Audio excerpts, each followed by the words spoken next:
Vexiron had been around for a long time. He had seen whole worlds come into being, life crawl out of the ocean, and great civilizations fall apart and become nothing but dust. He thought of planets as tiny pieces of sand on a beach that never ends. Earth was just another grain of sand. Nothing special, just something to look at before going on to the next thing in the universe. But on this Tuesday afternoon, something made him want to go to Mars. It wasn't a soft pull. It was like hearing a scream in a room that was otherwise quiet. There were 50,000 people screaming at the same time. Their fear, panic, and desperate hope for survival hit him like a wave. Even if he wanted to, he couldn't ignore it. He saw it right away when he floated above the red planet in the cold emptiness of space. It was like a bullet racing through the dark. It was a huge asteroid bigger than a mountain. Its goal was to hit Redstone Colony, a human settlement that was built on the surface of Mars. There were 50,000 people living there. Families. People who work. Kids. That rock would hit their house in just a few hours and turn everything into rubble. Vexiron had seen this story happen over and over again on many other worlds. It always ended the same way. The first thing was denial, then panic, and then desperate prayers to whatever gods the species believed in. Then came the chaos, the fighting, the looting, and the complete breakdown of order as everyone tried to save themselves. It was almost like watching the same movie over and over again. He thought he would find the same thing here. People running in all directions. Leaders leaving their jobs. Maybe a religious event where thousands of people asked the heavens for mercy. That's what species that went extinct did. That's what they always did. But when he showed up in the colony's command center, where they couldn't see him, what he found was very different. In the middle of the room stood a man in a military uniform. His name tag said Lieutenant Morrison, and he was sweating a lot. He was yelling into a communication device, but it wasn't a scream of fear. There was an order. A command. His voice was rough, tired, and very strong. "I don't care if the numbers don't add up," he yelled. "Do them again. I don't care what you have to do, just check your math and your equipment again. 6 hours left and I'm not writing any death notices today."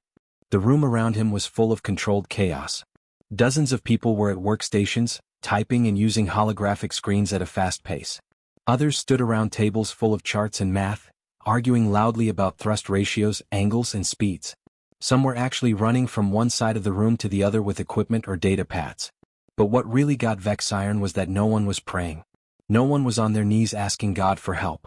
No one had given up and accepted what was going to happen. Everyone in that room was working, fighting, and refusing to give up. The ancient being was interested and tilted his head. This was different.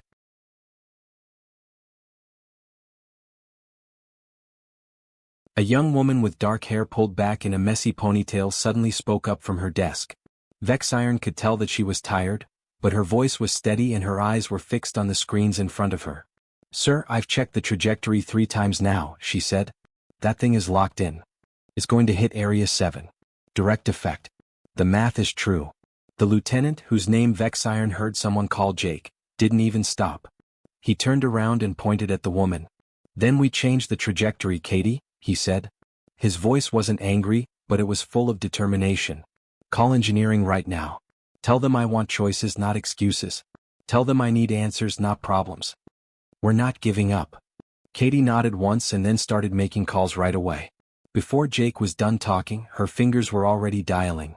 Vexiron floated closer, moving like a ghost between the people. He looked at them closely.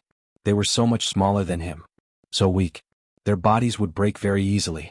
Their lives were so short that they were only a blink in his eternal life. A lot of them wouldn't even live to be 100. They were like mayflies, here one moment and gone the next. But there they were, facing a natural force that would crush them without mercy or delay. An asteroid didn't care about their families, hopes, or dreams. It was just physics, mass, speed, and destruction that had to happen. A species that is logical would see that there is no point and get ready for the end. But these people weren't thinking clearly. They were being hard-headed, rebellious. They saw certain death and said, "No." Vexiron felt something he hadn't felt in thousands of years for the first time. He had to think for a moment to figure out what it was because it had been so long since he'd felt it. The feeling was one of curiosity. Curiosity that is real and true. He had learned about many different civilizations. He had made a list of their successes and failures. He thought he knew how people worked. But these people were doing something else. Something he had never seen before. He made the decision to stay. To see. To study. These strange little creatures might, just might, teach an old god something new about the universe. something he had never had in all his long lonely life. The clock was ticking. 6 hours until the crash. And instead of being sad in their last hours, these people were fighting. Vexiron sat down to watch the fight against impossible odds, where he was invisible and quiet. Vexiron kept an eye on the people for another hour, and the more he saw, the more confused he got. These people weren't acting like civilizations that were going to end. They weren't breaking apart. They were getting together. That bothered him in a way he couldn't quite put into words. He finally made a choice. He would show who he was. He was a god after all. They would surely know how to act once they saw him and understood what was in front of them. They would bend down. They would ask for help. They would see how powerful he was and beg for help. He let himself become visible again. He changed his shape so that people could see him without going crazy. His true form was too much for mortal minds to handle. His body took shape in the middle of the command room. It looked like a person, but it was very clear that it wasn't. His skin was covered in colors that didn't exist in the real world, colors that hurt to look at but were impossible to look away from. His geometry was all wrong. Angles that shouldn't connect did, and curves that bent in ways that broke the laws of physics. And his eyes, there were real galaxies in them, with stars and nebulas spinning in the dark. The effect happened right away. There was no noise in the room. People stopped talking. The keyboard stopped working. Someone dropped a tablet and it made a noise when it hit the floor. Everyone in the command center was staring at him with their mouths open and eyes wide. Vexiron thought it was perfect. They get it now. He stood up straight and let his voice echo with the strength of stars collapsing and new universes being born. "Can you stop the asteroid?" he said. "I am Vexiron, the Eternal, the Witness of Ages, the—" Vexiron stopped in the middle of his introduction. Katie, the young woman at the console, had asked the question. She had looked at him for maybe 2 seconds before going back to her screens, her fingers already moving again. What? Vexiron said, totally confused. Jake turned around so that he could see him clearly. The lieutenant crossed his arms and raised his eyebrows.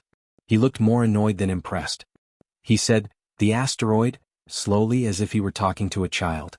"Big rock. On track to kill 50,000 people right now. Can you help or not?" Vexiron felt something he hadn't felt in 1,000 years, anger. Did they not know what was in front of them? He tried again, this time speaking more loudly. "I am a being of infinite power," he said, and the lights flickered as he spoke. "I have changed whole worlds with my thoughts. I have made stars fall.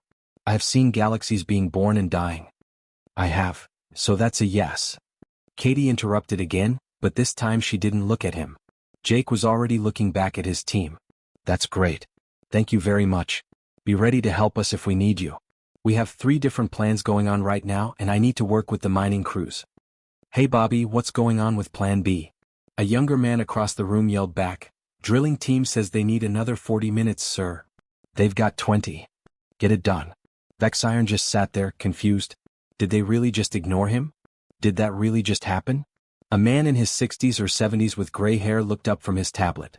The name tag said that he was Dr. Anderson. He had the tired eyes of someone who had been working too long without sleep, and he smiled at Vexiron politely but not very much. "Mr. Iron, we really do appreciate the offer to help," he said kindly. "We're in the middle of something important right now. If you want some, there's fresh coffee by the wall. It might be a little cold though since we made it 3 hours ago." Coffee. They gave them coffee from a cosmic god. Vexiron felt something in his body that could have been anger or confusion. "I could just move the asteroid," he said, his voice heavy with the weight of time and the pull of black holes. "All of your hard work is pointless. I could think of a way to fix this." Katie really did stop working and look at him for the first time. She looked into his galaxy-filled eyes without fear or awe, just out of curiosity. "Could you teach us how?" she asked. "Teach you?" "Yeah," Katie said as she leaned back in her chair. "If you just fix it for us, we won't know what to do when the next one comes. And there will be another one. There's always another problem, disaster, or thing trying to kill us." She smiled, and even though she looked tired, it was real. "We'd rather learn how to deal with things on our own." Jake nodded his head in agreement. "With all due respect to your infinite power and everything, we really do have this under control. We've done harder things in less time. You can stay and watch if you want, though." Vexiron couldn't believe what he was hearing. He had been worshipped as a god in all of his lives and in all of the worlds he had visited. People were afraid of him because he was a destroyer. Civilizations that were dying had begged him to help them. People had begged him, prayed for him, and made sacrifices for him. He had never been told politely to wait while mortals took care of things themselves. "You would refuse my help?" he asked, genuinely confused. "We're not refusing," Jake said, already turning back to his screens. "We're just saying we have our own plans first. If they don't work, then yes, we might take you up on that offer. But we like to do things our way first before asking for help. Lieutenant, we've got a problem with the trajectory calculations," Bobby yelled from across the room. "What kind of trouble?" Jake yelled back. "The kind where math and physics are at odds. Then make them get along. We don't have time for their problems." The room went back to being controlled chaos. People started to move again, yelling numbers and directions and running from one station to the next. It was like Vexiron wasn't even there anymore in just a few seconds. They had seen him, decided he wasn't useful right away and moved on. Vexiron just stood there in the middle of the room, watching them work around him like he was a piece of furniture. Someone walked right through his energy field to get to a computer terminal, said, "Excuse me," and kept going. Vexiron finally said, "I will observe," not knowing what else to do. "Cool," Katie said without looking up, her fingers flying across the keyboard. "Just don't touch anything that glows. And really, go ahead and have some coffee. Anyway, we aren't going to drink it." And just like that, a being that had changed the very fabric of reality was put in the role of observer. He moved to the side of the room, making sure not to get in anyone's way, and watched these strange little creatures keep fighting for their lives. They didn't pray to him. They weren't afraid of him. They had just asked him nicely to wait his turn. Vexiron had never felt humble before, but now he did. And even though he didn't want to, he was more curious than ever about what made these people so different from all the other species he had ever met. It had been 3 hours since the asteroid was found, and Vexiron was still watching. He had found a spot in the command center where he could watch everything with increasing interest. He felt more and more uneasy the more he watched these people. Not in a bad way, like when you think you know something completely but then realize you don't know it at all. He was especially interested in one man. Bill was an engineer. His hair had turned gray at the temples, and his face was lined with years of hard work. Bill was bent over a workstation, moving his fingers over controls as he tried to reset some kind of drilling equipment on the surface of the asteroid. The tools kept breaking down. The numbers kept coming out wrong. And Bill kept going. Vexiron set the time. 4:47 minutes straight. No breaks. No break. Bill kept doing the same thing over and over, failing each time and then starting over without thinking. The god saw Bill's hands start to shake. Not because they were scared, but because they were so tired. The man's body was literally giving out, and his muscles were shaking from being so tired. Bill stopped for a moment, closed his eyes and took a shaky breath. He quickly wiped away the tears from his cheeks with the back of his hand when he opened them again. He then went back to work right away. Vexiron couldn't figure it out. He appeared right next to Bill and his body became more solid. "Why do you keep going?" he asked, really confused. "Your body is clearly at its limit. Your body is telling you to stop. Why do you ignore it?" Bill didn't even blink when a cosmic being suddenly appeared next to him. He looked over, nodded once to show he understood, and then went back to work. "Because my daughter lives in Sector 7, he said in a calm but quiet voice. "Her name is Lily. She is 12 years old. When she grows up, she wants to be a pilot. Vexiron took care of this. If you don't do this right, she will die. Doesn't this scare you so much that you can't move? Knowing what's at stake doesn't make your hands too shaky to work?" Bill's jaw got tense. His hands stopped shaking, not because he wasn't tired anymore, but because he didn't want them to. "Actually, the opposite," he said. "That means I can't afford to fail. Fear isn't going to help her." He tapped the console and said, "This might." Katie was doing what looked like an impossible juggling act across the room. She was talking to 17 different teams across the colony through 3 different channels. Mining crews, engineers, evacuation coordinators, and medical staff getting ready for the worst. Her voice never wavered or cracked, even though Vexiron could tell she hadn't slept in more than 30 hours. "Team 7, I need those calculations in 2 minutes, not 5, she said into one headset. "Team 12, don't wait for confirmation. Start the backup sequence now. Yes, I know you're short-staffed, but do your best." She was able to process information faster than anyone could believe, and she made choices in seconds that would decide who lived and who died. Somehow Jake, the lieutenant, was even busier. He had changed the whole rescue operation 3 times in the last hour, as if he were playing a dangerous game of chess and figuring out how to deal with each new problem. He didn't panic or freeze when one plan started to fail. He just moved things around, gave new jobs to teams and kept going. Vexiron moved closer to Katie and watched her work. You have so little time, he said almost to himself.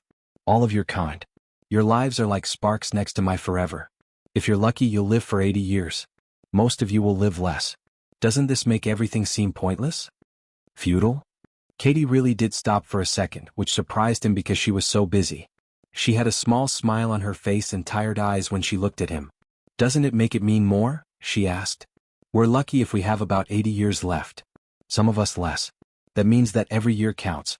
It all matters because we don't get forever. Every day, every hour, and every person we save is important. A younger technician named Danny who worked nearby heard what they were saying.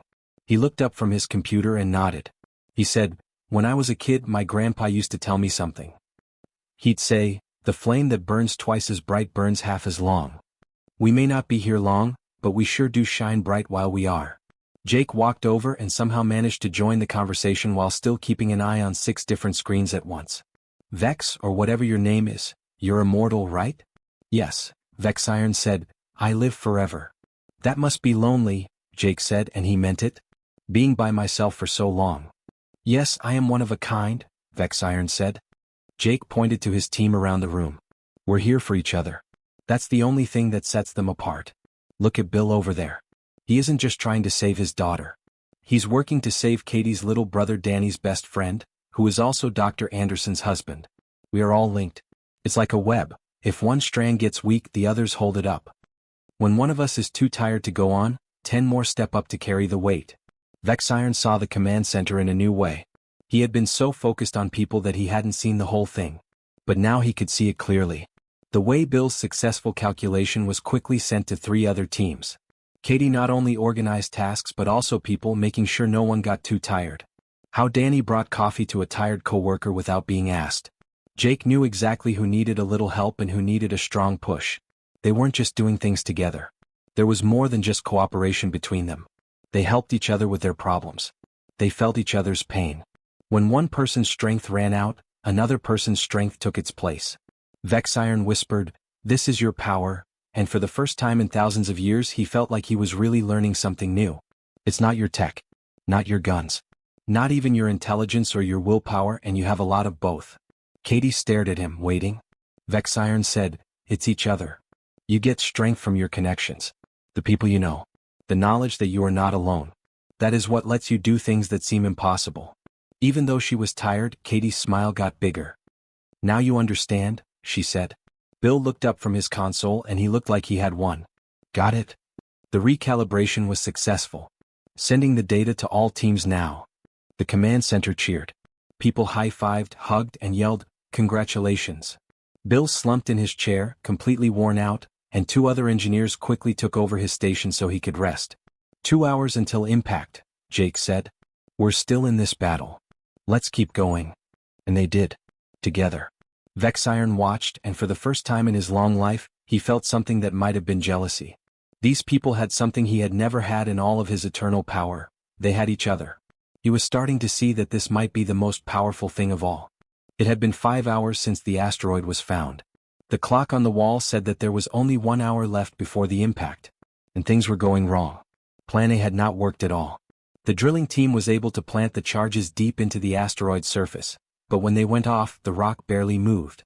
It was denser than anyone thought it would be, like trying to move a mountain with a firecracker. For about 20 minutes, Plan B seemed like a good idea. They were going to use the colony's mining lasers to slowly change the path of the asteroid. But 3 of the lasers had shut down because they got too hot, and the other ones weren't strong enough. The asteroid was still on its way, still on track, and still going to kill everyone. They were now on Plan C. And no one in the room seemed happy about it. Dr. Anderson sat at his console, running simulation after simulation. His face had turned pale and his hands shook as he typed. Finally, he looked at Jake with the look of a man giving a death sentence. "Running final simulation on Plan C," he said, his voice tight and strained. It's not good, Jake." Jake walked over and looked at the numbers on the screen. Vexiron floated closer and read the information over their shoulders. Even with his deep knowledge of the universe, the consequences were horrifyingly clear. Someone had to manually steer one of the colony's mining ships, which was carrying the backup nuclear reactor, directly into the asteroid's path for Plan C to work. The explosion would be strong enough to move the rock, but only if the pilot could get it just right at the right time. The problem was simple. There wasn't enough time to remotely arm the reactor and get the pilot out. The person who flew that ship wasn't coming back. A mission to kill yourself.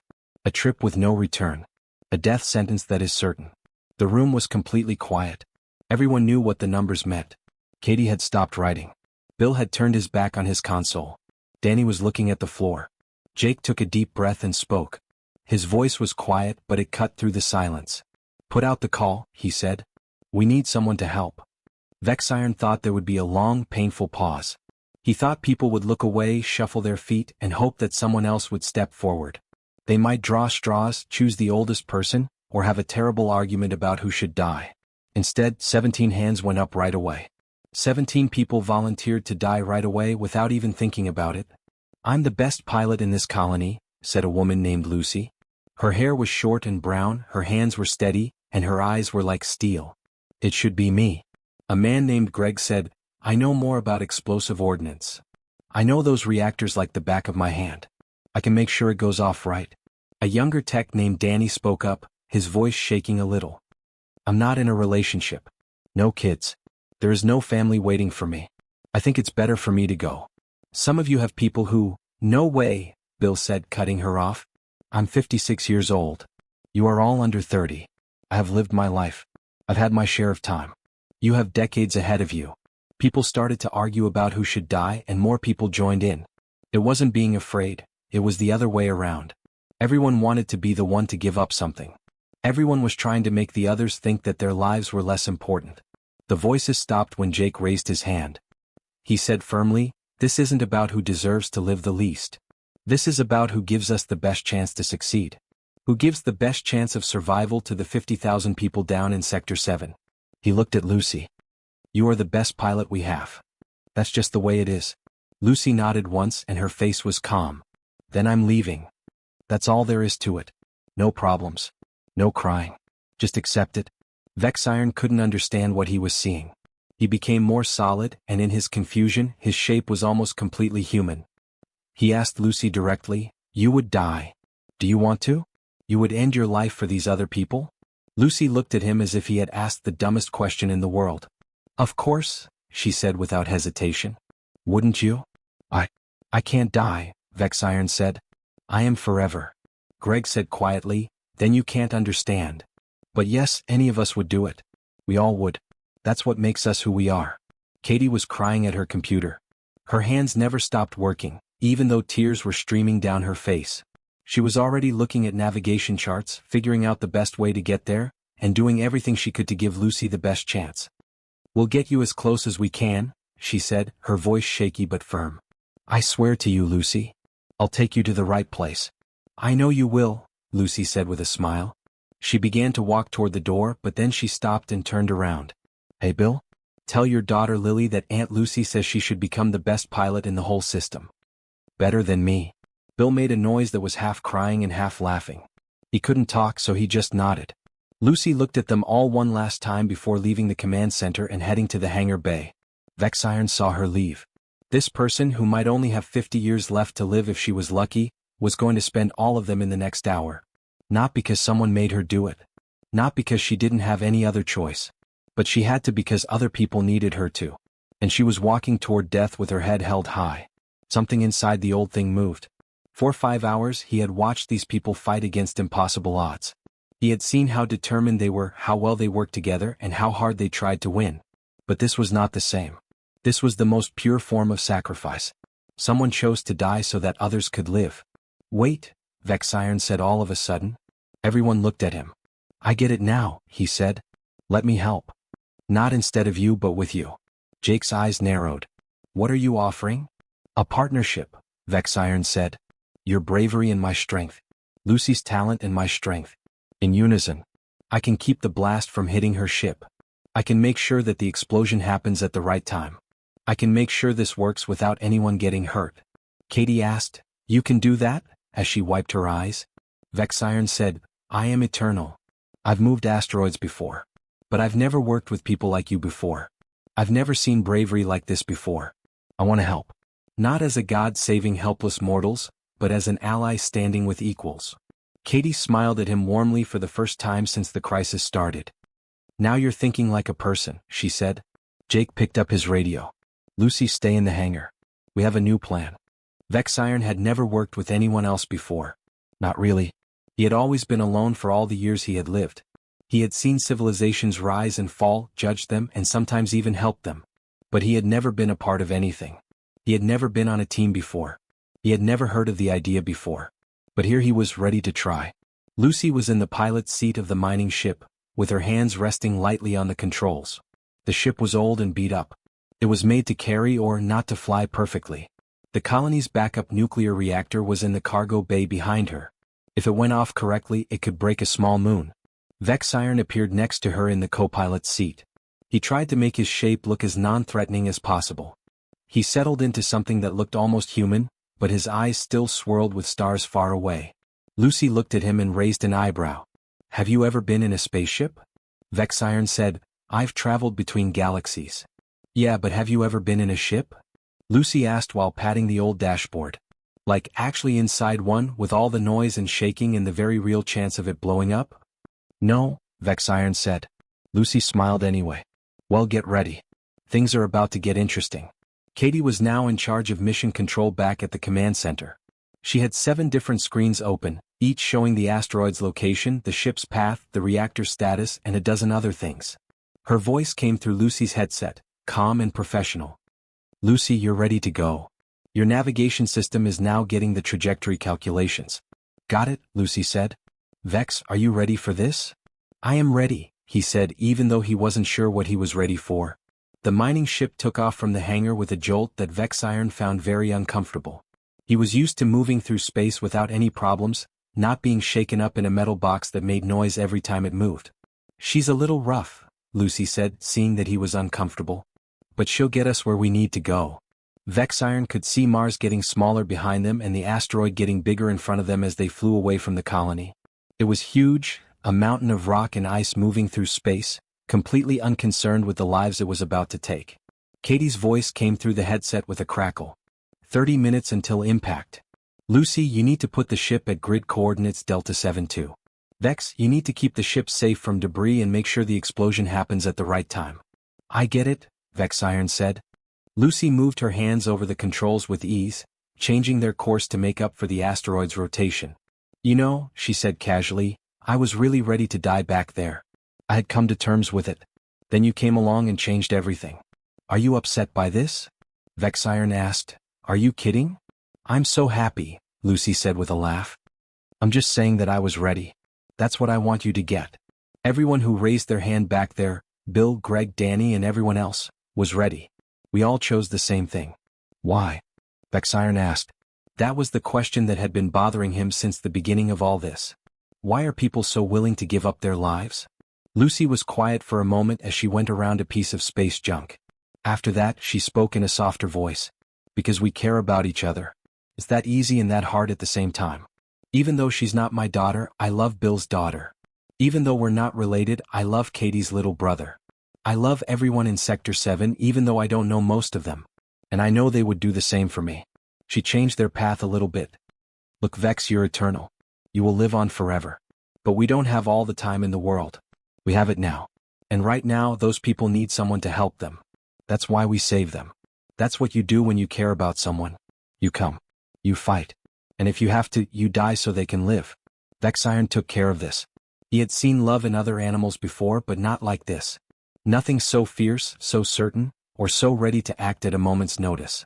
Approaching impact zone, Katie's voice broke in. 15 minutes. The asteroid now filled their view, a huge wall of rock slowly spinning.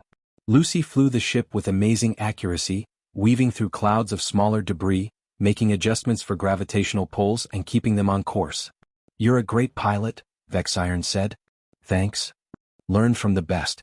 Lucy's voice was tight with focus now. My teacher always said that flying isn't about fighting the ship. It's about knowing what it can and can't do and working with it. Vexiron said, like a partnership. Exactly like a partnership. They got to the right coordinates. Lucy put the boat in the right place, and her hands stayed steady even though she was under a lot of stress. We're ready. Reactor is armed and ready. Katie said, 10 seconds until it goes off. Good luck, Lucy and Vex. Lucy looked at Vexiron. Are you sure you can do this? Vexiron was really unsure for the first time. Not because he didn't believe in his power, but because he had never used it this way before. He had never worked with anyone before, never combined his strength with someone else's skill and bravery. I will not let you die, he said firmly. I promise. Then let's light this candle, Lucy said as she pressed the button to set off the bomb. The explosion from the reactor was as strong as a small star. Vexiron quickly put a shield of pure energy around the ship, which kept the blast inside and sent it outward toward the asteroid. Even for him, the force was amazing. He could feel the pressure on Lucy's ship, and he could feel the metal starting to tear. So he kept it together. He used his power to wrap the ship, strengthening every seam, weld, and bolt. At the same time, he used the energy from the explosion to create a focused beam of force that hit the asteroid at the perfect angle.